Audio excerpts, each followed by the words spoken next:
कदाचित वारिस पठाणला माहीत नाही असे 100 हिरवे साप आम्ही ठेचत ठेचत मुंबई उभी राहिलेली आहे। आज मुंबई मधला हिंदू समाज हा स्वतःच्या ताकदीवर वर्षानुवर्ष इथे राहतोय, म्हणून अशा पद्धतीचे कुठल्याही पद्धतीचं हिरव्या विचाराचे अगर जिहादी मानसिकतेचे लोकांनी अगर आमच्या मुंबईकडे वाकड्या नजरेने बघितलं तर त्यांना चोख प्रत्युत्तर। आमच्यासोबत महाराष्ट्राचे बीजेपी वरिष्ठ नेता आणि कॅबिनेट मंत्री नितेश राणे साहेब आहेत। सर, 20 वर्ष नंतर ठाकरे बंधू साथ येत आहेत बीएमसी चुनावसाठी। महायुतीसाठी ही गठबंधन, ही जोडी किती चुनौतीपूर्ण आहे? आमच्या आदरणीय मुख्यमंत्री साहेबांनी काही दिवसा अगोदर एका भाषणामध्ये अतिशय स्पष्ट लिहिलेलं आहे की आम्ही बोललेलं आहेत की आम्ही ही मुंबई महापालिका आणि हे निवडणुका आम्ही कोणाला कमी लेखण्यासाठी किंवा कोणाला हरवण्यासाठी आम्ही लढत नाही आहोत, पण मुंबईकरांचा विकास आणि सुरक्षा या दोन विषयावर आम्ही ही निवडणूक लढवतो आहे। आणि आमच्यासाठी निवडणूक ही एक साधन आहे। निवडणूक जिंकल्यानंतर आमच्या जो महापौर, उपमहापौर, आमचे जे नगरसेवक येतील त्यांच्या माध्यमातून मुंबईला एक सुरक्षित शहर, मुंबईला एक विकसित शहर बनवण्याचे जे अधिकार आमच्याकडे येतील ते अधिकार वापरून आम्ही मुंबईला एक हिंदुत्व विचारांनी सुरक्षित शहर कसं ठेवू शकतो त्या दृष्टिकोनातून आम्ही ही निवडणुकीकडे पाहतो।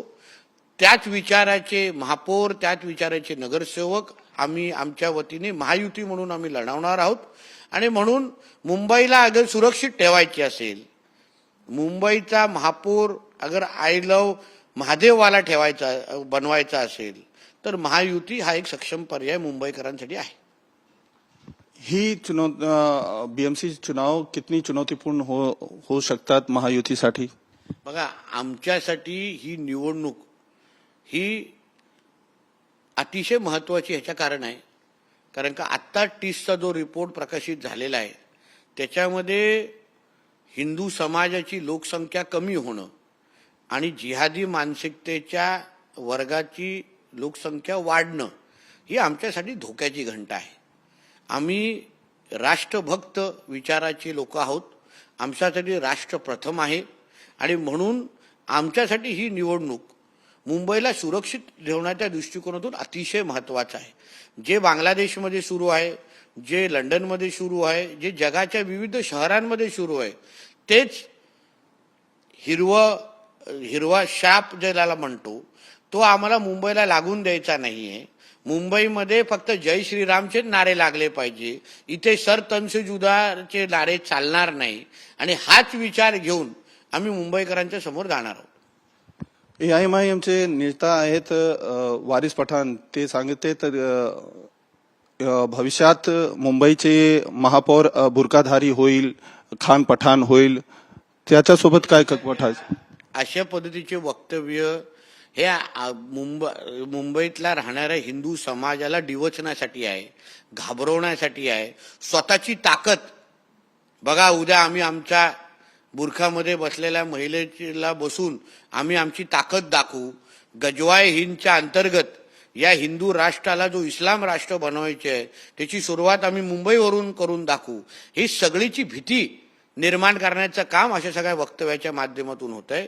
कदाचित वारिस पठाणला माहीत नाही असे 100 हिरवे साप आम्ही ठेचत ठेचत मुंबई उभी राहिलेली आहे।